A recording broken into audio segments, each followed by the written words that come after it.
कम उम्री की शादी की वजह से घरेलू लड़ाई झगड़ों में इजाफा देखने में आ रहा है। एंटी हरासमेंट सेल की रिपोर्ट के मुताबिक गुज़श्ता साल 500 से ज़ायद मौसूल होने वाली दरखास्तों में घरेलू लड़ाई झगड़े, जहेज सामान वापसी की वजह से कम उम्री की शादी बिना पर मियाँ बीवी के दरमियान ज़हनी अमांगी ना होना थी।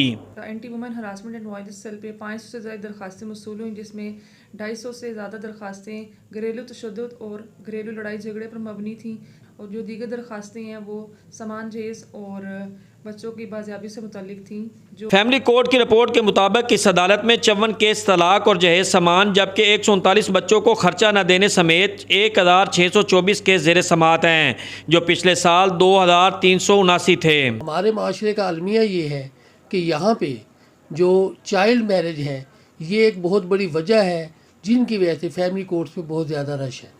कम उम्री की शादी पर मुल्क के चारों सूबों में यकसा कानून नाफज करने की ज़रूरत है। शहरी कहते हैं कि कम उम्री जैसे फरसुदा रिवायात को ख़त्म करके अदालतों और थानों में बेजा मुकदमात पर इजाफे में काबू पाया जा सकता है। कैमरा टीम के साथ अमीर उमर चमन, एयरवाई न्यूज़, चनियोट।